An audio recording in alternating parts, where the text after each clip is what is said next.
welcome to the second lecture in the 2011 Last Lecture series. Welcome back if you were here on Tuesday. My name is Ben Braxic. I'm with the Department of Student and Cultural Engagement. I'm the current coordinator of this program. What would you say if you were to prepare your last lecture ever for an audience? Kind of a daunting question, but one that challenges faculty to look outside of their daily activities, which is sometimes difficult here at the end of the semester, but take a moment and reflect on their teaching. Now in its 16th year, ASU's Last Lecture series gives faculty the opportunity to answer that question. Earlier this semester, students were asked to nominate inspirational faculty members here at ASU. Those faculty members were then asked to submit a proposal answering that question, and then a committee of students from all across campus read through the proposals and selected the 3 for this year's series. The Last Lecture series not only celebrates faculty for their contributions to the university and broader local and global communities, but also recognizes those faculty that have made a real and lasting connection with and impression on their students, inspiring them to learn and grow. Tonight's lecturer has taught at ASU for 20 years, joining the faculty here from the University of Maryland, College Park. Here at ASU, he focuses on artificial intelligence, automated planning, and machine learning. Now I thought I would read from his nomination, as it's a much better introduction than I could have written. I did not ask the student that nominated him if I could do this, so if he's here, I hope it's okay. His lectures are at the same time wildly entertaining and chock full of an incredible amount of material. He has a talent for taking complex concepts, often assembled from a mishmash of ideas, algorithms, etc., spread across all different fields and making them understandable. He has a great sense of humor, and his excitement for the subject matter he teaches is contagious. One never knows where a lecture from this professor might go, but it is guaranteed to reward all in attendance. I've never experienced lectures quite like the one this man gives, and that's a shame. If the situation was flipped, and I was choosing the last lecture I would ever attend, I would probably go to one given by this man. From the Computer Science and Engineering Department of the Ira A. Fulton Schools of Engineering, I would now like to present Dr. Rao Kambhampati.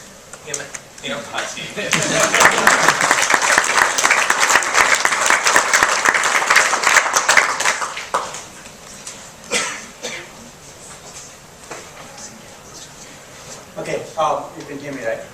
First of all, thank you for coming, and whoever it is who wrote that nomination, thank you very much. I almost believed it myself while listening to this. I'm going to be talking about this long title. We'll talk about it in a minute. By the way, I did hear some people ask, what is this HAL thing?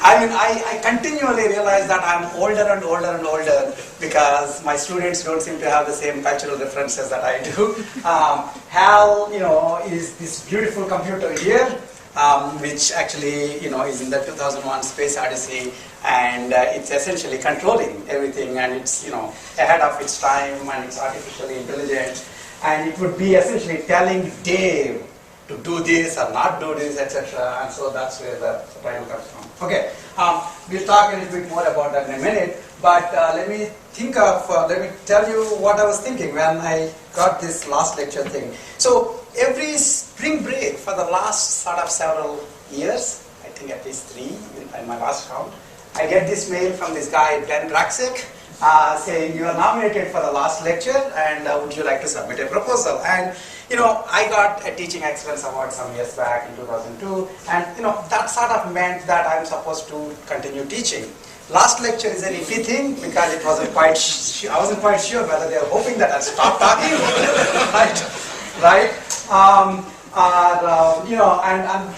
the notion of the word last lecture is slightly worrisome, right? So, and in fact, my students in my lab have been after me saying this is your last lunch and this is your last coffee this whole day. So I avoided supper. I didn't want to take that chance. Anyway, so even though I can think of this as probably like they really want me to stop talking and give me the last lecture, I really think the other alternative is what I would like to take, which is that they really would like to hear something from me. And so let me start by thanking you.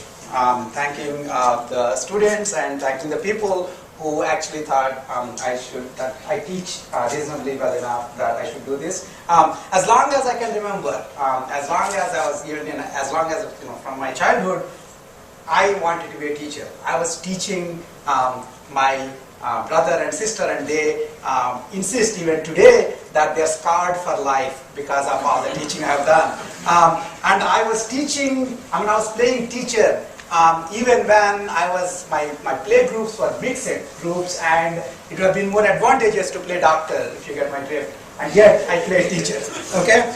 So I always thought that's what I would like to do, and that's what I'm interested in doing. And so to be told that you have a modicum of talent in the direction of your earnings is quite a beautiful thing. And so I thank you. Okay? And then I should thank you this way.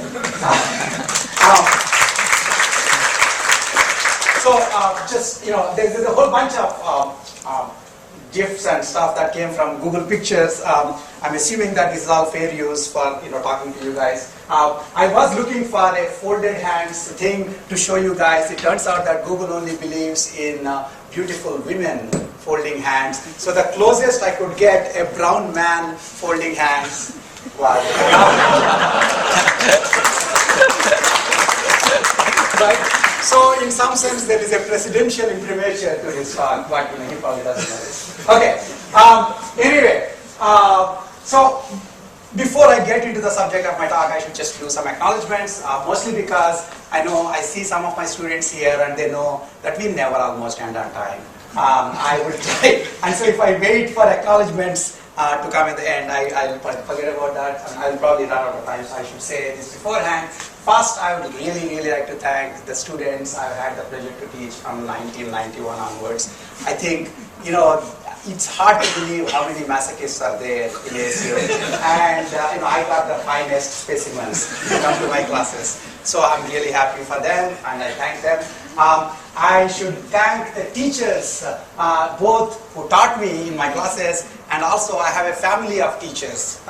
So I mentioned a physics teacher who made a big impact on me, and my entire family, my father, my father-in-law, my brother's wife, my sister-in-law's husband, and of course my wife Shaitali are all teachers, and I've learned from each of them something about teaching. And I think probably most importantly from my wife, who actually has the ability to pick up anything and explain to people with incredible patience. If you try to talk to me one-on-one, you know that I'm not a particularly patient guy. So I try to learn from them, and I'd like to thank them.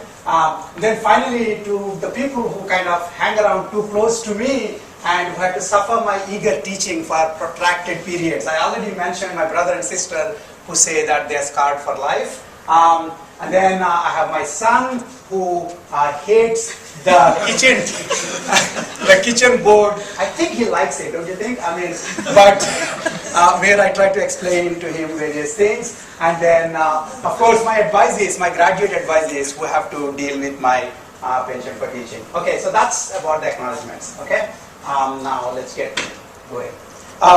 So I'm supposed to give you a last lecture. So here is the elephant, or no elephant in the room, which is typically last lectures are given when the speaker is at the cusp of some pretty life-changing, pretty serious life-changing event. Describe how the speaker overcame very strong obstacle in their lives, and it's kind of a last lecture is an opportunity to impart the received wisdom to the audience here. Okay, looks good. A little problem. Problem is that my doctor says I'm perfectly fit. Okay, so unfortunately there is no suspense here. I'll be around, I guess, next year too. And then I had a pretty charmed life. I don't think I had to overcome humongous obstacles, so I can tell you about how I was able to do it, so that you can learn from my, rags to riches story. I had a charmed life. I hope you had the kind of charmed life I had. And then finally, to give you received wisdom, I should have received some wisdom, and I'm trying to stay foolish as ever. So this could be probably the shortest last lecture that Ben Braxek had to stand in the back. Okay, there is really none of these conditions are satisfied. But wait, it turns out that I do have an angle. I work on and teach about one of the fundamental open questions of our age. Okay? And so I can talk about that and the connections to life. Now, obviously, what are these fundamental open questions of our life? So the budget deficit, oh sorry, this is the wrong talk, this is the one I'm supposed to give for tea party. So the real fundamental questions of life are origin of the universe, origin of life, and nature of intelligence. I get to work on nature of intelligence. So I'm lucky to be able to work in a topic where you have to be a really bad teacher not to be able to excite students. Okay, so I have a lot of support from the area that I work in. And in fact, if you Google me, I also do research on the side. But Google thinks that I mostly teach. That's my teaching in my class. That's my class on AI, and that's another class. So I have this class on AI that I teach, and it turns out that class is about designing intelligent agents. Okay, so HAL didn't look particularly cute to many of you, but I hope this pink robot does look really, really cute. This is my talisman slide. It's hard for me to give a talk without my pink robot. So in essence, you're trying to design an intelligent agent, and it has some goals. It gets to affect its environment. It's able to sense the state of the environment using its perception. And then the $1 million question that we're trying to do is how to design this agent so that it can then pick what's the next action to do. That's what I'm interested in teaching my students in 471 and 571, and anytime they make a mistake of coming to my office. Okay. So it turns out that if I were to design this agent, then how do I evaluate it? How do I figure out whether I've done a good job of designing this intelligent agent? There are a variety of questions we can talk about. We'll go into details later for a completely different purpose. But you can talk about what kinds of goals is it working on. Should we be putting cheap sensors or costly sensors on our agent? Should we be constraining its behavior too much, micromanaging it, or should we let it go? Where exactly does this agent get its knowledge? Do we just lobotomize it and put everything in its brain ourselves, or do we let it learn? Okay. Now these are things that I talk to my students. Now the question, of course, is can designing an intelligent agent really tell us that much about life, which I guess presumably I'm supposed to talk about. If I would love to tell you about A-star search and a few theorems, and I think some of my students from 471 would like to have a refresher course, I'm pretty sure, but the rest of you probably are not. My question then is, why am I picking this as the main topic for the direction in which my lecture is going to go? Can I learn something about life by actually thinking about how to design a computational agent that shows intelligent behavior? Okay? Well, I'm sure you heard of this, that there's something about I read, I forget, I do, I understand. Right? Well, if I program, I really understand. If I can program what it means to be an intelligent agent, maybe I would understand some of the trade-offs about being an intelligent agent. Well, this is my premise, and part of the reason I thought this would actually work, and you will eventually tell me some number of minutes later whether or not it's working, but the reason I thought it would work is because at the end of the semester, when I teach my classes, I ask students to do what's called an acquired wisdom. Okay, you tell me what you thought actually happened in the class. And many a time my assumption is that by doing that I'll try to understand what they actually got out of the class, the technical parts. But I would, consistently get people making connections between what they learned about intelligent agent design and the trade-offs one faces in day-to-day life. Okay? There are 2 quotes, but there are bunches of them like this. And so I thought, well, what I would do is I want to share with you the lessons that I and my students seem to be learning on the sides of the class, as it were, while we were talking actually about computational issues in designing these agents. They do seem to have they do seem to provide some insights into some of the fundamental trade-offs of life. Now, it just provides you a different perspective, I think, and I would try to see if you would be able to appreciate that perspective in tonight's lecture. Okay, so that's the way we're going to go. I want to mention that beforehand that there is not going to be any received wisdom here. I will not be able to tell you to live a good life or to do something, here are top 10 things that you should do. One of the most interesting things I've ever heard, and if any of you who worked with me know that I would have repeated this to you at least once in my life with you, that this is like, there used to be, back in our days, Columbia School of Journalism seminars on some interesting polemic topics. And then people will discuss, and at the end of the whole discussion, this guy, I think Fred somebody, would come up and say, not to make up your minds, but to open them. To make the agony of decision making so intense that you can escape only by thinking.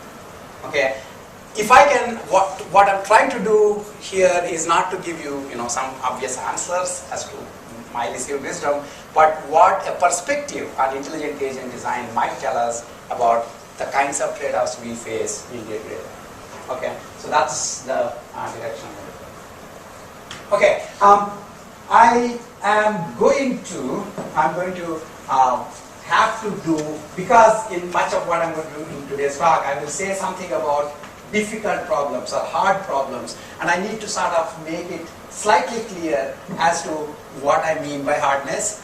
Please don't run away, and if you're not from computer science, it's not that hard really, although I think in computer science we believe this is really, really deep stuff, but it is, but you can understand it at various levels. Okay, so I want you to understand two important notions of difficulty of a task, okay, because we'll refer to it as we go on. One that computer scientists talk about is runtime hardness. If you run a program, in the worst case, if you're trying to solve a problem, in the worst case, how long is this program going to take to complete solving the problem?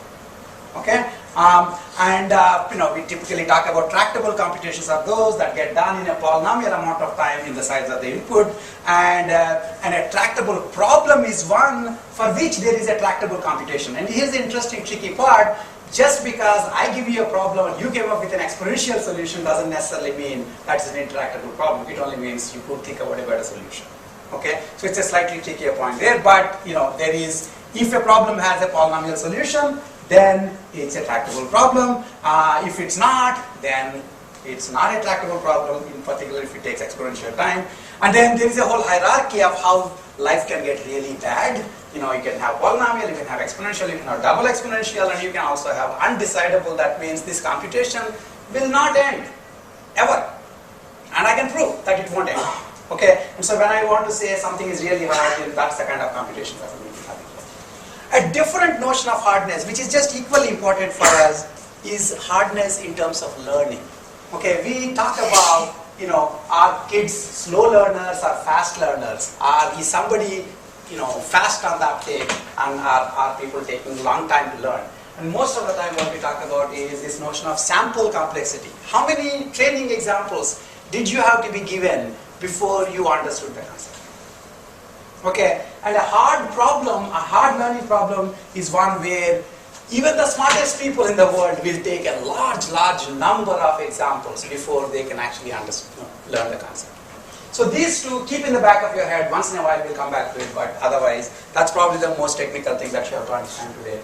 Although there will be a gamma once in the machine. Okay, so I am, as I said, I'm going to talk a few issues that we will deal with in designing the intelligent agent. And for each of those issues, I'll talk about the inside from a technical side, and right away turn around and talk about what does that mean from our day-to-day lives. And then you can see whether it actually gives you some perspective about things that you might have doing yourself. So the first question, if you are trying to design an agent, is are you going to wind up giving it a particular goal that it needs to achieve, and its entire performance is going to be decided based on whether it achieves that goal or whether or not. That's all. Versus, do you want to talk about all the states that this agent went through, all the things that it did before reaching the goal? Now, we heard about this in our lives. We talk about, whenever you don't do well in the exam and you're feeling like a very sad, you put a sad face, your mom and moms and dads nicely, like you. And then they tell you, it's the journey that matters. It's not the end.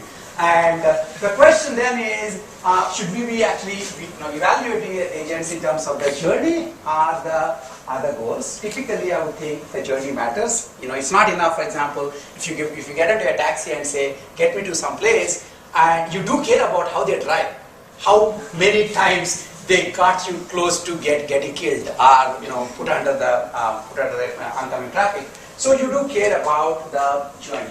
Okay, but then that presents an interesting problem.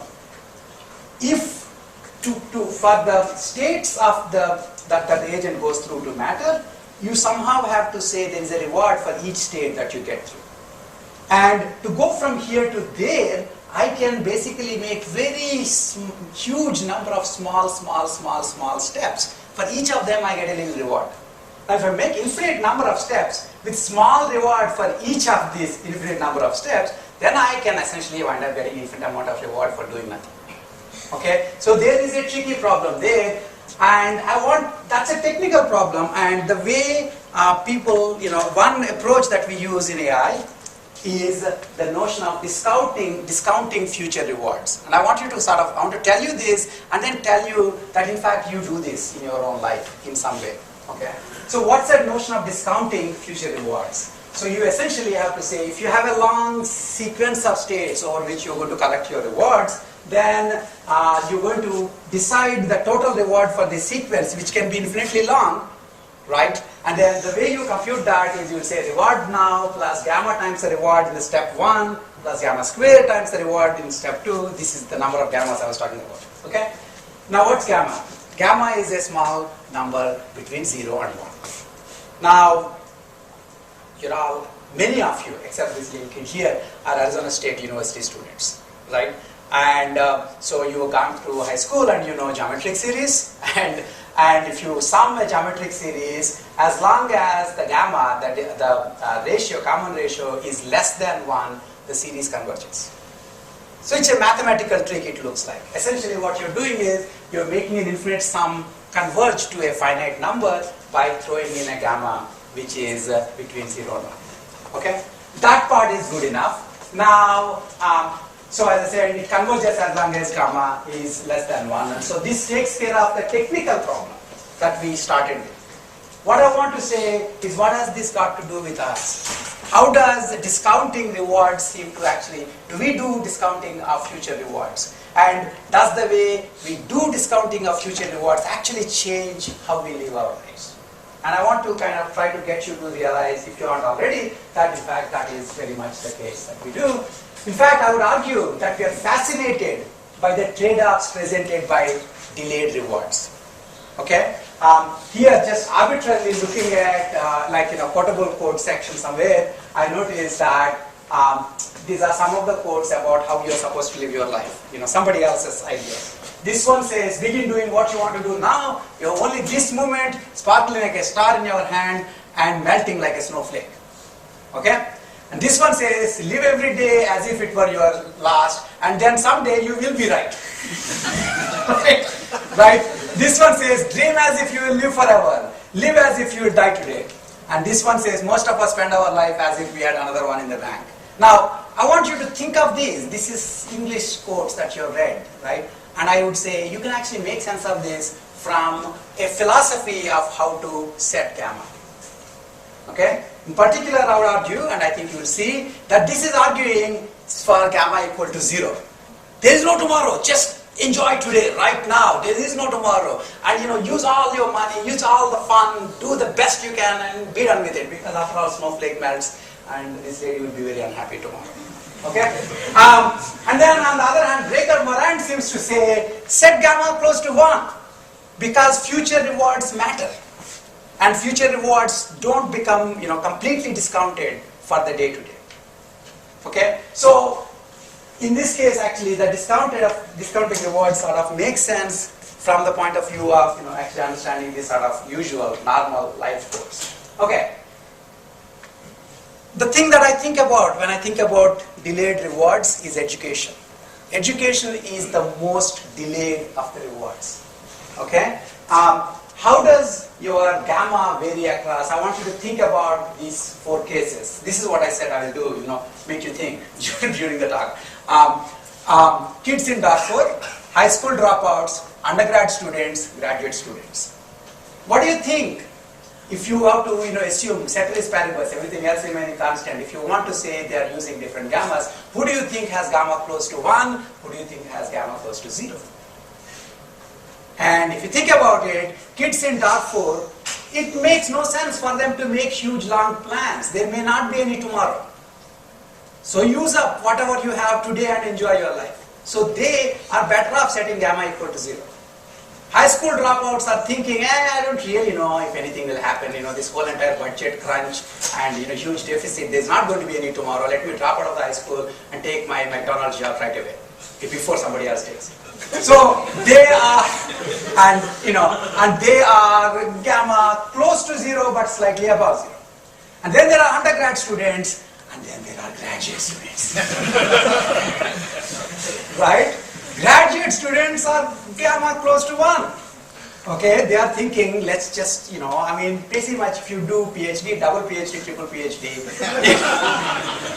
and we love them really because as faculty members we love them. So basically, I want you to think about, part of what I'm trying to do is look at day-to-day life and think in terms of these technical ideas which actually are relevant from designing intelligent agents. So here is gamma equal to 0, close to, this is gamma equal to 1.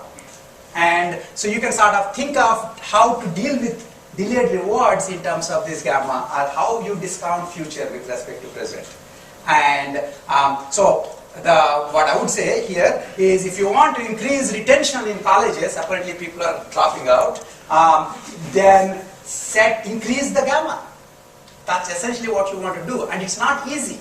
You cannot tell Darfur kid, hey, just increase your gamma. It's true that you won't have a home, you won't be around tomorrow, nobody is caring about your plight, but just increase your gamma. That doesn't work. So increasing gamma is actually, it's a deeper issue, but that's a way you can understand what's going on in the situation. And then, I don't know whether this will work. If it does, those of you who know my classes know that I have to show something about Seinfeld and Simpsons to say it's a good talk, but let's see if it works. So this is a... I'm going to talk to PhDs. Hey guys, I heard an assistant professorship just opened up. At the University of Psych! I'm so bored I cut the ponytail off the guy sitting in front of us. Look at me, I'm a grad student, I'm 30 years old, and I made $600 last year. Grad students? They just made a terrible life choice.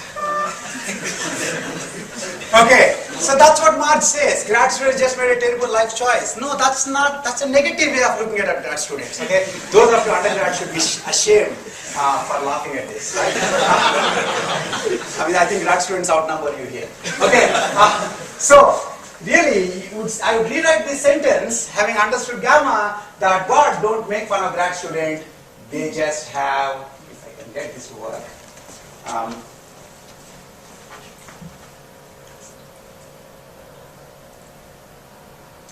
Yeah, they just have a high gamma. That's it. They didn't make a huge bad decision in life. They just don't necessarily discount future too much. So they do think actually, a reward, $10,000 10 years from now, how much is it worth for you right now? That's what gamma is answering. Okay, Darfur kid would say 0. 10 years from now, tomorrow I may not be around. What's the point in having $10,000 10 years from now? I want 1 cent right now. Okay, and if you are basically, in this case, essentially, you can think of grad students as having high gamma. Okay, that's one point. Let me see if I can get to the next one. Okay, so we are talking about journeys. So if the journey matters, then what should the reward for the points in the journey be? Once we talked about the discounting. The next part is, as you're going through these small points, how much reward should you be getting? For dilly-dally. Okay, I like this quote. This is actually, in my office even now. Cow philosophy, basically saying, as you go on the life's highway, don't forget to stop and eat the roses. Now, the question, you are told to stop and smell the roses. But then, if you all are just smelling the roses, US per capita, the GDP will fall down like drastically, right? I think the rose people will be happy, but nothing else will happen. So the question is, how do we decide how much reward do we put for our agent for going through, small states as against the big goal-bearing states? And it turns out actually that there is an interesting direction, interesting technical point that can be made, which also is connected to the way our lives are, how we shape, how we incentivize people to do things that we want them to do. Okay, so you don't need to understand, too much here, but for the fact that here is like a little grid kind of a scenario, and if my robot is here, and if it gets here, it will get to +1. For robots, +1 is heaven. Okay, and if you get into this, you will go into -1. For them, it's hell. Okay, so you get -1 reward if you get into this by mistake. If you get into here, you will get +1, but then your life ends at that point of time. And then these, you just keep going around these areas, collecting small rewards. Now the question is, if you want to design an agent which somehow finds an optimal way to get to goal-bearing state, like the heaven, for the robots, what should you put as the rewards for these, journey states? Now this one actually is a particular case where we put like 0.04 as the reward for dilly-dally. So 0.04 for hanging around here, 0.04 for hanging around here. So it's not too little, it's not too high. Okay, so that eventually you will try to make a beeline to go to +1. Let's see what happens if you fiddle around with that reward state, rewards for these states, such that in one case here, I want to make the reward to be very negative, -1.62. Okay, and here I'm making the reward for hanging around to be greater than 0. Okay, now think about this. If this happens, essentially your life is unbearable. Every state you are in is unbearable. Forget about heaven or hell, I want to end it right now. Okay? So what do? Irrespective of where you are, even if you are here and you are supposed to, if you are a rational person, you'll try to go this way, you'll try to just go here to end it. Okay? So normally this guy, on the other hand, with the 0.04, is trying to go away from the hell to the robot heaven. But here essentially, every state itself is so negative that you don't want to continue the journey anymore. On the other hand, consider this. This is the nightmare of all the preachers and pastors of life, of the world, right? This is the situation where they want to get up and tell you that there's a heaven or a hell and you should kind of do this and that and think about, how you're going to go to heaven. And you're saying, hey, my life is so darn good. Why do I want to go to either heaven or hell? Okay? I will not go anywhere. I'll just hang around. So these guys, essentially, here the robot's optimal policy is whenever you are close to either heaven or hell, run like your life depended on it. Because it does. Because you go to heaven, you no longer are alive. You go to hell, you're no longer alive. Whereas life is so darn beautiful, as like that Italian movie. And so you just hang around, you can do pretty much anything anywhere else. And here you want to avoid going to either heaven or hell. All I did was to incentivize the robot saying, life is fun. Okay, journey is fun. Okay, that's something up to you. You are designing the intelligent agent, so you can do this. Okay.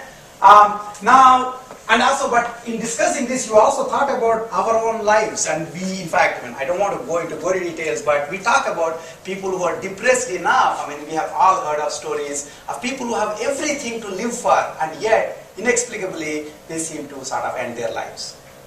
Why? Because in essence, one way of thinking about it is the reward for individual state has become too negative. It's irrational, but that's rational for you. Under that reward that you experience, essentially the right thing to do for you is to, if you're here, go here. Okay? I want to also, since there is like a modicum of undergrad and grad students here, I want to bring up a connection between this, which is sort of reward shaping, setting up rewards for states, and between undergraduate and graduate life. Okay, I keep hearing by undergrads that life is too darn miserable because they keep putting us tests. Test on a Friday, test on Monday, test on Thursday, test on 15 days. And then you become a grad student and they say, take time and do dissertation. Just one goal, just do dissertation. Okay, which one is better? Just one goal, or every day I'm telling you what to do, what to do, what to do. And you tend to not realize it as an undergrad student that somebody thought about making you complete the goal, and they shaped the reward structure such that you're getting enough feedback and you're getting enough sets of goals that will get you towards passing the final exam. For the PhD, nobody knows how to get you to do PhD. So we just say, do PhD. And it looks like a very flexible life. And there is an acronym called ABD, which is all but dissertation. And that can be anywhere between 3 to 25 years of your life. Okay? Because nobody shaped your reward and you don't quite know how to end it. How to basically get towards this thing. So again, reward shaping happens in real life, and we tend to sometimes think that our parents and our teachers are micromanaging us by giving us so many tests. Just let me be myself. Well, grad students are let them be themselves. And some of them are great and happy, some are not, and it's a harder decision problem, figuring out how to reach a longer term goal. Okay, one other thing I want to talk about while I'm at this is free will and the value of a state. Okay, again, taking these simple grid-like situations but then making connections to your life. Okay, so how should I value, here is a grid, right, and this is heaven, this is hell, and I want to sort of say, if I'm here, remember I said in the pink robots case, the $1 million question is, what do I do next? So if I'm here, if I'm a robot, I want to see, do I go up here, do I go this way, which one do I go to? And one way of thinking about it is, I should go here if this is closer to, it has a higher value, it is closer to heaven. And if I should go here, if this one is closer to heaven. The question then is, how do you define the value of the state? Okay, one way of thinking about it is, when I come here, then I do random behavior from there and then add up the rewards and decide whether or not that's a good state. Okay, so that's one way, that is, we can think of accumulated reward for behavior starting from that state. But really, if you do that, you could have students come to college saying, everybody said I should be in college, and I'm not having any fun. I'm doing the best I can do in going to bars and having, fun parties, etc. And here are 4 years over, and I still haven't seen what's all the brouhaha about. Well, the problem is, the reason college is considered valuable is because I'm assuming that once you reach college, you do the optimal policy from there. The optimal thing from there. And if you can go to college, you can go to the best place in the world and do random behavior, and that looks just as bad as anything else. Okay? To put this in perspective, in my own weird perspective, somebody said, I try my best to not let you guess what happens next, so that you not fall asleep. That's normally a problem in classes. So here's my example for thinking about this. In Darjeeling, which is a hill town in India, there's a place called Tiger Hill, which is this little Tiger Hill. Okay, so I went there once because everybody says Tiger is such a beautiful place, such a beautiful place. I went there and I noticed I didn't quite understand why it's beautiful, because everybody was looking at the sun, and I've seen sunrises, no big deal, and I didn't quite understand why the travel guides are so much into sunrises. And then I saw a couple of people looking the opposite direction. So I looked that side and I saw those. That's Kanchenjunga, the peak. Okay, so you can go to Darjeeling, you can go to Tiger Hill, you can look at the sun and say, sun seems to come up. And I could have done that from my bedroom. Why did I waste my time going all the way there? And you never know the value of Tiger Hill, because the value of Tiger Hill depends on you doing the optimal policy from there. It's a very nuanced notion. Okay, many a time we think about our parents or our teachers or somebody will tell you, no, this is a good thing to do, and you would say, I don't quite see it. I'm doing I went there, I compared this to this, and why is this good? But the reason is, to some extent, in defining the value of a state, you really have to consider the agent's ability to think about doing the optimal thing from there on, and which is a computationally harder problem. And so it's so much easier to just get into a college and then stop thinking. And then you'll do random things. And then don't complain that college doesn't seem to happen. If your optimal thing you can do from college still seems to be lower than being hanging around in McDonald's, then you have a case and you should tell us. And then we should be worried. Okay? So that's, so as I said, and so goes with college. Okay. A different question. Now, again, for intelligence. So, if I have this agent and I'm trying to give it problems and I want to make it such that its computation is not too hard and not too easy, the Goldilocks kind of problems, right? What's the right thing should I do? Should I give this agent too many problems, too many constraints that it has to handle, too few constraints it has to handle? Where exactly are the hard problems? Okay, as you're thinking about this, actually think about, for a while, not about yourself, but about me. Okay, I will have some of you in my class, and I'm trying to keep you work like crazy, but not drop the class. Okay, and not have too much fun because you don't have much work. So I want to know what's the right way to make you guys work. Okay, what's the Goldilocks point where you will work like crazy, and then at the end of the time you will actually, that's the only way you learn, by the way. There's no other trick that I know of. And if you guys figure out how to learn without working like crazy, let me know. That would be a good thing. Okay, so the thing, of course, is how do I do this? So if I give very few homeworks, if I give very few constraints on my agent, probability that they will be done is 1.0, because anybody can do. This week's exam is what is 1 plus 1? Write 2 pages about it. You will do it, right? Okay. And if I give too hard a problem as homework, prove whether P equal to NP or not. Do it in less than 2.5 paragraphs. It's a hard problem, but you'll be done, because you look at this and say, hey, obviously Rao doesn't expect me to do this, I don't have to do this. And I'll go and have my party, right? So, and then as I increase the constraintness, now think about the hardness of solving the problem. How much time did you spend doing the homework? On this end, because it's 1 plus 1, you give it a second and say, yeah, I'm done. Okay, and on this side, because it's P equal to NP, you give it a second and say, I'm done. I'm not going to ever actually solve this problem, I'm done. And everybody will fail, and thankfully US has invented relative grading. So all of us are equal bozos. So it doesn't matter. Our grade doesn't depend on this. Right? Okay, so the question then is, where are the hard problems? What's interesting is, this much, by the way, it's common sense knowledge. You kind of can figure this out, once I just thought of it. Now, what you would think is, as you increase the constraintness, slowly the probability that you will be able to solve the problem keeps reducing. And slowly the hardness of the problem sort of increases, sort of also. What's interesting technically, and this is sort of something that I want you to remember, I don't quite know whether it actually also happens to you in real life, but it turns out that in many problems, where you are, in many cases where you are constraining computational agents, the computation, it does have this property that it will be 1 there, 0 here, but it won't fall gradually like that. Instead, it will fall like that.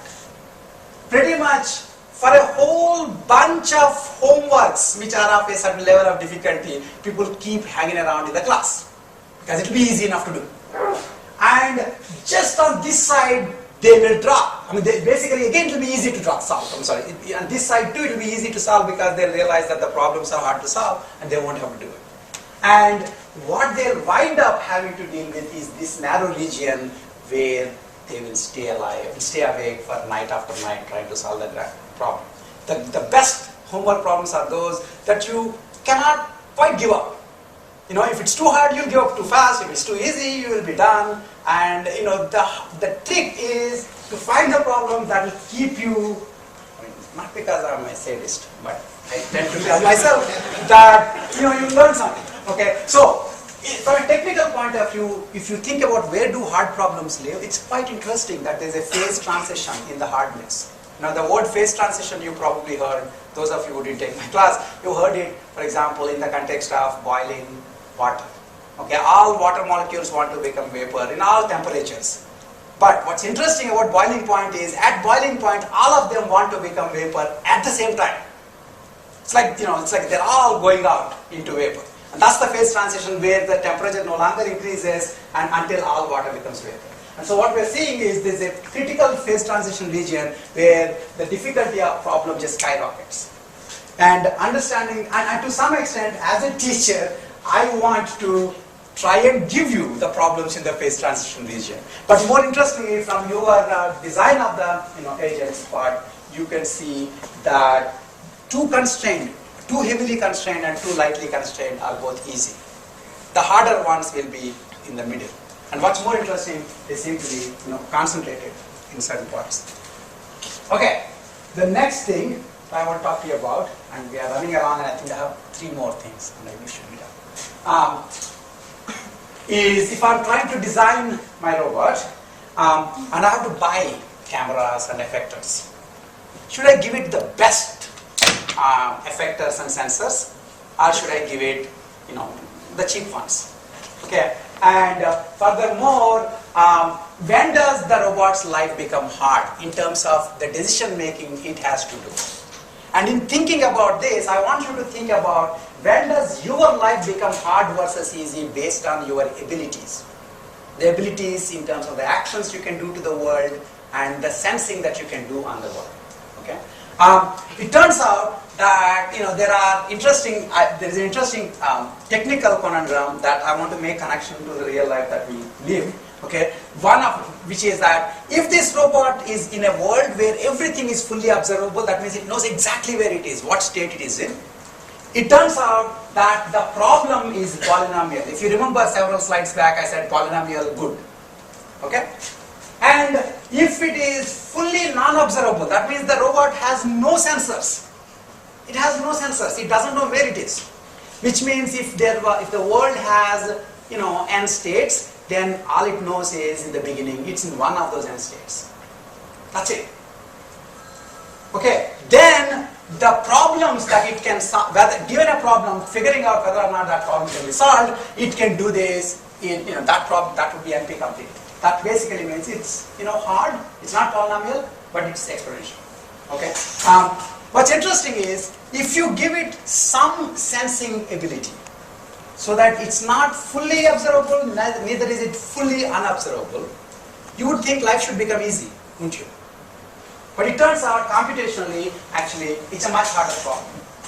So having abilities make the decision problem for the robot harder. That looks kind of weird, but it's actually not weird, okay?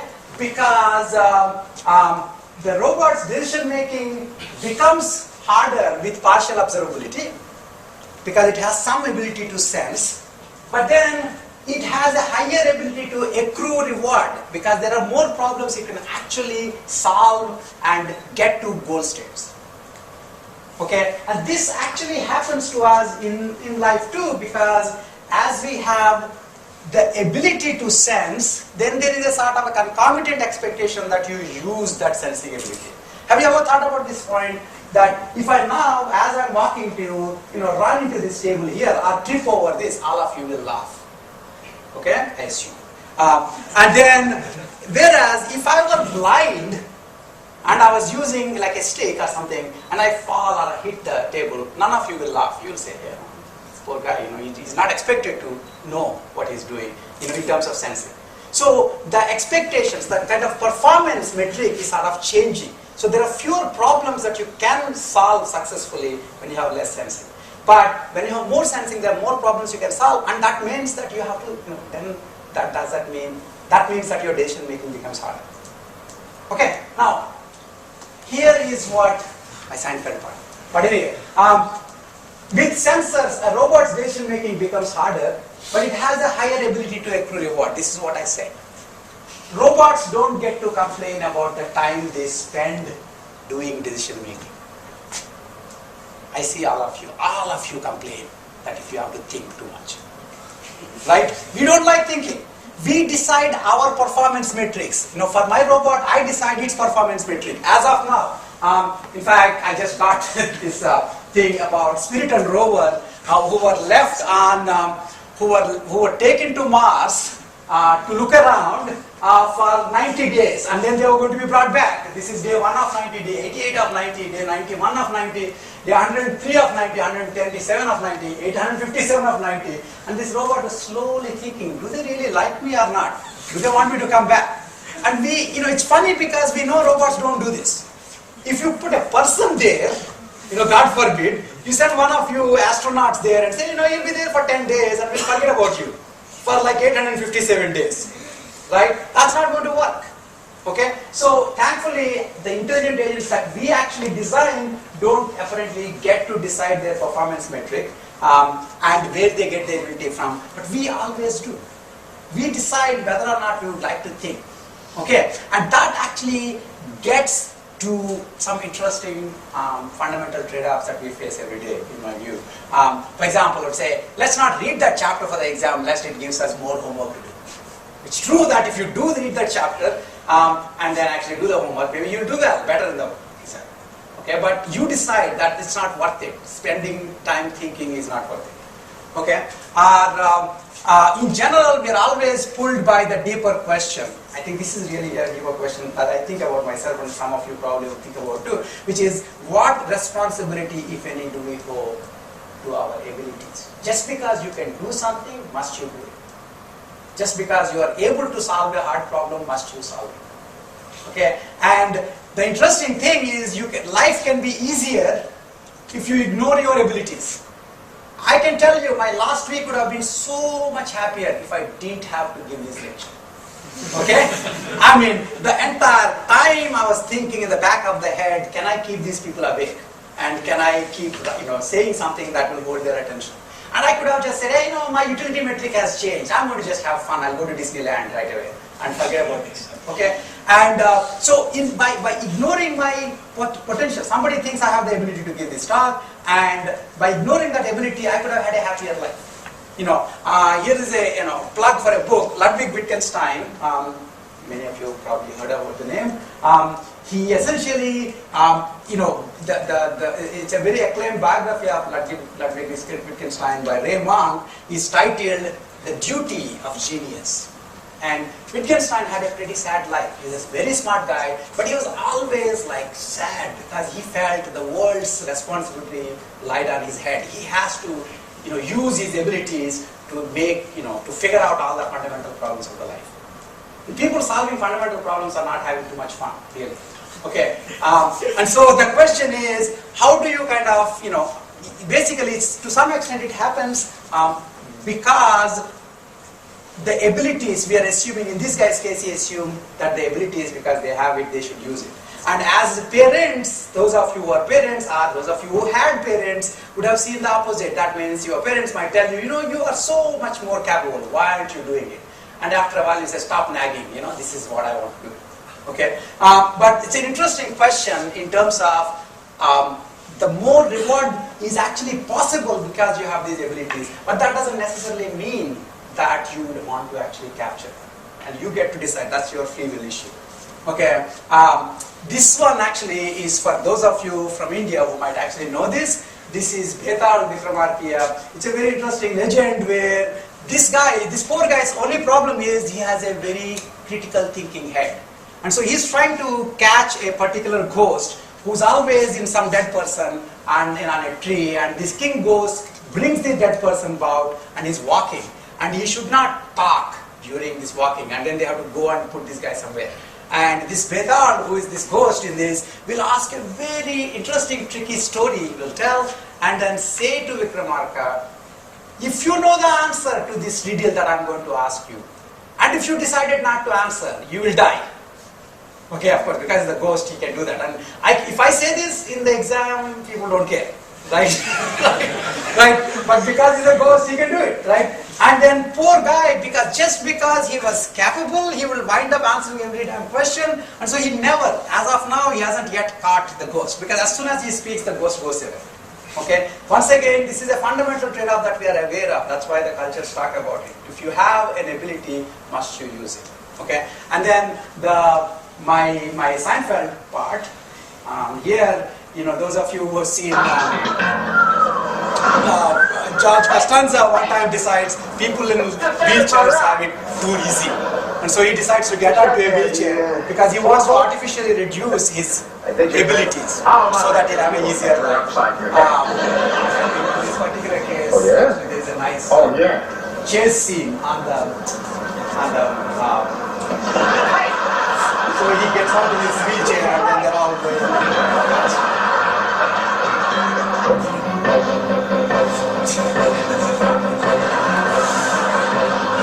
What I really like is people are walking past them in between. But they have low abilities. I'm going to be happy with my low abilities. Okay? And the reason you find it funny is because I knew I can get this. If you're running out of ideas, always use Seinfeld and Simpsons. It's very easy. But the point again is, in this case, we understand George's predicament because we kind of see that sometimes I wish I had fewer brains because then my life would be easier. Okay, because people don't expect me to use it. And this guy was thinking, if I can't walk, then all these extra special things are happening to me. But what he's missing, of course, is the point that with lesser sensing and affecting abilities, your ability to get rewards is also compromised. It's true you don't get to think, but neither do you get high rewards.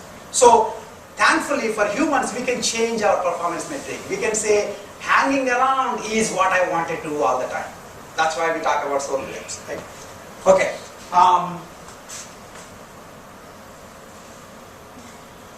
Okay, so this is my last part of my talk, and hopefully we'll get through this and then get to go home.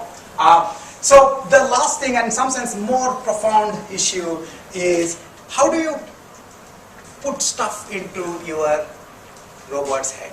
Since robot essentially needs to know about how the world works. Somebody needs to tell him how the world works. How are you going to do it? If you're writing the robot, you can input all the knowledge about the world yourself by hand. That's one idea.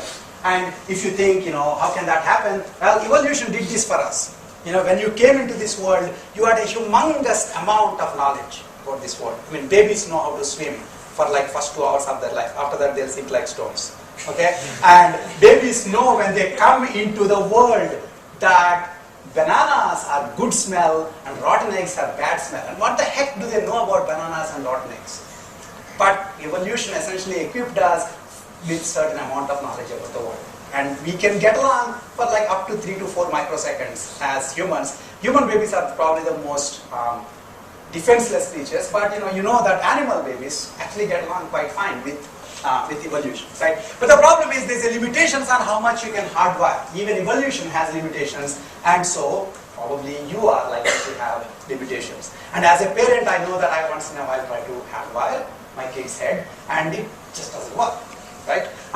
It is actually an interesting thing that biologists talk about, and the psychologists, cognitive psychologists talk about the fact that determinism will never work in terms of success in the environment. This is a little bug called Sphex, and it shows some extremely interesting intelligent behavior. For example, it puts its little larvae into its nest, and then it takes this one cricket, kills it halfway, kills it only halfway, so that it doesn't spoil. It's sort of kind of zapped, and then it leaves it with the larva and goes off.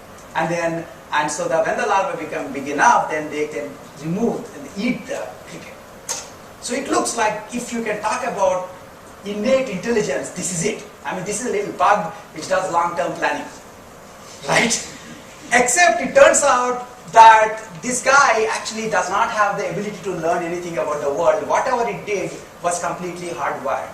And how did they figure this out? It turns out that as it goes into, takes this cricket and goes into it takes this cricket, puts it outside its nest, goes into the nest to see that there is nothing bad happening there, then comes out and takes this in and puts it. Now when it is doing this, that also looks extremely intelligent. But when it's doing it, if you move the bug a little bit, it will come, put it back into the right place, go in, check if everything is right, come back. Leave it work, do this whole thing again. Like Gatala Vikramarkiya, you can be going around until the specs dies or you get impatient. Okay? So, now obviously that's why there are no specs universities. We on the other hand seem to be able to learn, and so the point I'm trying to make about this is, if you are trying to give knowledge to your robot, you don't expect it to happen by just hardwiring. So you expect that you start with some knowledge and you need to learn. Learning presents some fundamental trade-offs, two of which I want to talk and then leave it up. Okay? One is, when can we say learning is over and exploitation can begin? Everybody here has thought about it. Some people think, at the 5th standard, grade school, I think I've learned enough, time to make a living. Okay? And then some other people might say, I've done only 2 PhDs. I still haven't figured out enough about life. I need to learn a little bit more so that I can really make a killing on the Wall Street. Okay? So, how do you figure this out? That's a fundamental trade-off. The other one is, when you're learning, how fast should you jump to conclusions? Okay? And those are the two things I want to quickly talk about. In terms of agents stopping learning and starting exploiting, one of the interesting things that we do know, you know this in your life, if you try to do optimal decision making with partial model of the world, that would still be inoptimal with respect to the real world. Okay, so in this case, suppose I don't know what is actually in these cells. I don't even know that those cells exist. Then if I'm trying to figure out the optimal path using my optimal algorithm to go here, then I would say if I'm here, I should go like this. And the only way I can get the true optimum is to have explored this part. But then the question is, when do you know you're done with exploration? If you keep exploring and you get the full model, then if you do decision making with respect to that, you'll get optimality. But then you may never actually do any decisions, because the world is large enough that you'll never actually start learning about the world. So basically we know that if the agent starts using its knowledge before learning is complete, it will be inoptimal. If it spends too much time learning, it will never get any reward. Okay? When can we be sure of optimality? There is an idea called GLEE, which is not the show, which is greedy in the limit of infinite exploration. So you have to keep exploring states around you, but start exploiting the knowledge you have learned with higher probability as you live longer and longer. But it assumes you live infinitely long. Okay? So the question, of course, is, this is easy enough to say for an agent which lives infinitely long, but we have a finite life. So we are stuck with exploration versus exploitation trade-off in our lives, day in and day out. Every day we are doing this. As to, when do I know enough about the problem that I start working on the problem? When do I know enough about the world that I should take up a job? Okay? Each of us don't actually have a particularly scientific solution to this because it's a hard problem, but being aware of the fact that there is an exploration versus exploitation trade-off sometimes helps you at least introspect. Older advisor, I know from my own life, 2 examples. When I was a PhD student, I spent, and at this point, my PhD students, close your eyes. Yes. Okay. I spent 3 years opposite kind of exploration versus exploitation. Okay. And obviously, both can't be completely right, and yet, we have to deal with this, solution problem all the time. Now, remember long back, what looks like long back, we talked about delayed reward. And delayed reward and exploration versus exploitation start having all sorts of crazy interactions. So, for example, should you burn yourself out in high school to get into the top college and then sleep in the college? Right? I'm not making this up. In fact, there's a study that Japanese students, I could give a study on US students, but you guys won't like it. Japanese students, the competition to get into Tokyo University is so fierce. Because the reason it is the case is that once you get into Tokyo University, you don't have to, you'll get a straight job, and for a while at least, Japan used to have lifelong employment. So these kids will kill themselves getting into Tokyo University. And then random people, in the educational establishments here will compare US students who are having fun in high school with Tokyo students who are killing themselves to get into Tokyo University and say US education system is falling apart. Okay, now what happens to these students who went into the Tokyo University? They say, we made it, let's sleep. for 5 years. That's why there are no papers, too many papers written or too many breakthroughs done by those students. Because in fact this was a real problem. They got burnt out in preparing to get into the school that they had no energy left. Okay, that's one type. And I also think about Gandhi, Mahatma Gandhi, who he gets called Mahatma because of the work he did after he was 43 or so years old. That's when he left South Africa and came to India. And that's when his life's work started. Okay, so you can think of the connection between the delayed reward on one hand and exploration versus exploitation on the other hand. If you don't do enough exploration, you may not be able to reach a really top achievement. Okay, this is a quote that I like, and this actually tells you something both about me and also about exploration versus exploitation trade-off. Life is pretty simple. You try some things, a few work, you do more of the things that work. If they work really well, others copy you, and you do something else. The trick is to do something else. The trick, my friends, is to do something else. All of us live very long. Those of you who are young think, it's enough. I had done enough things. I should just start exploiting now, and I should just stick to one area and never move. I'm old, 50, and I know that I will still live long enough. And the interesting thing is to do something else. Trick is always doing something else. And what that is giving is a philosophy for exploration versus exploitation trade-off. It's saying serial exploration, exploitation. This is what in the pop psychology we talk about. They serially reinvented themselves. Okay, that's an important thing. The last part of this lecture is how does the robot get its knowledge of the world in terms of how fast should it jump to conclusions? If it got some examples, training examples, as I'm saying, I'm playing 20 questions, let's say, with you. After the first question, or even before I start saying, I say, oh yeah, the answer is. Okay, then you get done much faster that way. Of course, you'll be wrong too. Okay, the question in general is, how fast should we jump to conclusions? Is careful learning better, or careless learning better? And I want to this is the last topic, and I want to really mess with your brain with this, okay? If I haven't done it already. Difficulty of learning. Remember, we talked about complexity, and one is about how long some computation takes. But learning, the complexity is determined in terms of how many examples do you need to see before you know that you have really understood the concept. Okay? So difficulty of learning is defined in terms of sample complexity. And what's interesting is if you think about a really, really simple problem, I'm trying to think of something which has only 10 Boolean properties. Okay, that means in 10 properties it can be true or false. Okay? And then I have a specific configuration in my mind. And I'll give you examples, and you need to figure out what it is that I'm thinking. Now, those of you who are who have background in discrete math or computer science will know that this is essentially like figuring out a Boolean function on 10 Boolean attributes. Now, how many Boolean functions are there on 10 Boolean attributes? A few numbers, 2 power 10, which actually corresponds to this number, which is equal to 1.79 times 10 power 308. To put that in perspective, the number of atoms in the known universe is only 10 power 80. And learning which Boolean function made of 10 Boolean fluents I have in mind will have these many different possibilities. So, what's the matter? What's the point here? The point is learning is impossible if you try to do careful learning. There is no such thing as careful learning. Okay, and I want to make that point to you pretty strongly. Non-trivial learning is impossible without strong biases. Nowhere other than this talk would you say bias is a good thing. Everybody told you don't be biased. But you should say, thank goodness I am biased, because otherwise I would have been dead long back. Okay, why?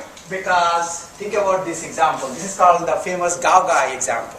So you are in some, African country, and you are, you apparently become very old, and then you are sitting at the edge of a field, and some rabbit-like creature, maybe a rabbit, jumped ahead of you, jumped in front of you. And then a happy Maasai from behind you says, Gaogai. What do you learn? Most of you here think Gaogai means this rabbit. You just jump to the conclusion. How could you be sure? Gaogai could be the fact that a rabbit is jumping at you. Gaogai could be that rabbit is in a green field. Gaogai could be that rabbit with a one pink ear is jumping at somebody who is reading a book. You do the math. There are infinite number of possibilities. How did you jump to the conclusion? There was no reason for you to really jump to that conclusion. What we did was we used a very strong bias, inbuilt bias, called whole object bias. That means if we just assume that the name corresponds to the whole object. If you do not do that, think about a little kid whose dad takes the kid the first time to the street and says, hey, that's a bus. And this careful kid thinks, no, let me not jump to conclusions right now. My dad hasn't been particularly nice to me. What is bus? Bus could be the yellow color on the bus. Bus could be the tire. Bus could be the person who is driving the bus. Those kids don't exist. Okay? So next time somebody tells you you are biased, say thank goodness I am biased. Because otherwise I wouldn't have existed. Now, this looks nice. This is basically what we do in intelligent agents as well as in real life to actually make learning tractable. That brings me, however, to a fundamental trade-off that we face in the world, which is everybody else other than me told you biases are bad things. Okay? Don't assume that all Indians are good computer scientists, which actually they are, but right? But you shouldn't assume that, right? Don't assume something else, don't assume something else. You're not supposed to do stereotypes. Why is that? Why does that make sense? And can we write a learning algorithm that is actually sensitive to the downside of overgeneralization? Well, it turns out actually, technically speaking, it's possible to formalize that. It's essentially, in learning, you're talking about false positives and false negatives. You will say something is a concept when it isn't, and you will also say something is not a concept when it is. Now, oftentimes what happens is, let's say we evolved with the fight or flight instinct. We needed to kind of see, oh my God, is that thing going to eat me or am I going to eat it? If I'm a vegetarian, I know only carrots I'll eat, okay? But, for most of you, you are worried, can I eat that or is it going to eat me? Okay, and you have to make a quick decision. And doing false positives is okay. When in doubt, run. But then sometimes you run away from somebody on the street, that person might actually be feeling, quite offended because in essence you told them by your actions that they're bad guys. You're supposed to run away from them. The problem that actually happens is individuals do not incur cost for their false positives most of the time. But the society as a whole does. You are making a generalization which has a cost on me and you don't feel it. That's why stereotypes are things that we as a society have to tell people not to do. Okay? And until you are so the cost of false positives is not borne by you, so that's why you do overgeneralization. I want to end with the only personal story I have here in this talk. Back in 1989, I was in a College Park campus. It was summer. And it's an ominously dark street. I basically just, those days, I told you for a 3-year time period, I was just searching for the perfect topic. So anyway, I used to show up late in the night. Many of my students also show up late in the night, trying to make me think that greatest work gets done late in the night. As far as I'm concerned, I was trying to show up late in the night because I didn't want to face people. Because they'll ask, what are you working on? That was it. Right? So, one day I came, I had this great Honda-matic, one of the best cars ever made, only for me. And then I parked it, somewhere far away on that parking lot. And then I started walking towards my lab. And I saw this woman walking in front of me, and I just passed her by. Okay? And then as I walked a few steps further, I remembered that maybe I did not put out the headlights or something. So I needed to go back to the car. So I started walking back. At which point I just sort of unconsciously noticed that this woman who I saw earlier, she was walking in front of me, she just sort of went into this department. So I thought, that's our department, unconsciously. So as I'm passing the department by, I see her behind the glass doors looking at me very carefully. Okay? Well, what happened actually is a week or so before that, there were situations of rape happening in the college campus. And apparently, the police description was some brownish-looking brown guy or something, right? And so this lady was looking at me. Obviously, she was doing the right thing for herself. I took a few steps after that, and he hit me like a 10-ton, weight. That somebody thought that I could be a rapist. Okay, I still remember this as if it happened yesterday because I was somebody else's false positive. Okay, and this is not the worst thing that happened. It's not my end. Life did end, but I still remember. Okay, so when you are doing false positives, that caste, unfortunately, is not born by you. It's born by the person who becomes your false positive. And that's why it's so important for the society to pass strictures about making you be aware of the caste.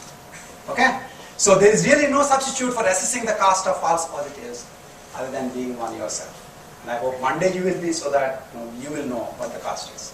So, I'm going to end. I said I basically wanted to talk to you, try and spend this evening to say that if you spend time thinking about designing intelligent agents and mostly computational issues, it's not that my students were hallucinating, that when they found connections between what they were seeing in the class about computational issues and what they do in day-to-day life.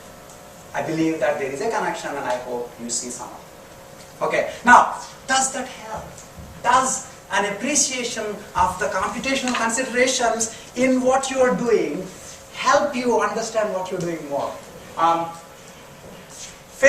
Richard Feynman is, some of you know, physicist. One time his artist friend told him that, you scientists, you don't have a sense of aesthetics.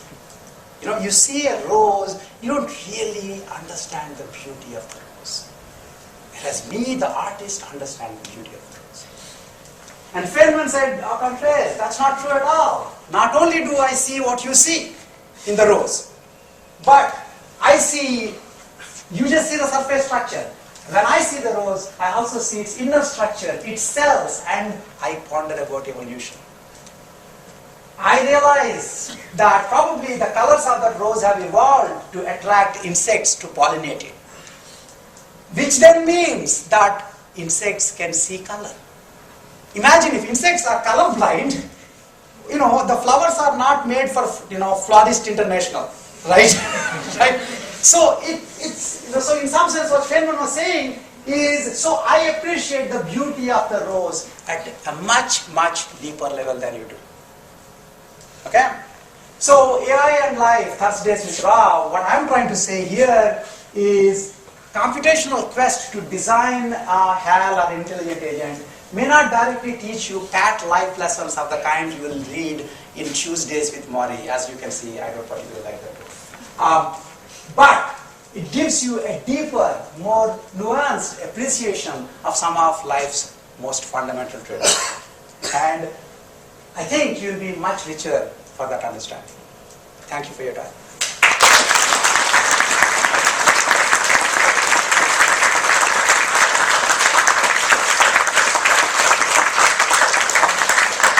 One last slide. I saw this Zen saying, before enlightenment, chop wood, carry water. After enlightenment, chop wood, carry water. That's an old Zen saying. The new Rao saying is, before last lecture, prepare for class, teach, teach, teach. After last lecture, continue to do the same. And I do continue to teach. This is the course I'm teaching in fall 2011. This is the course I'm teaching in spring 2012. And when this kid comes to school, I still hope to be able to teach. And I hope to see some of you. Thank you, guys.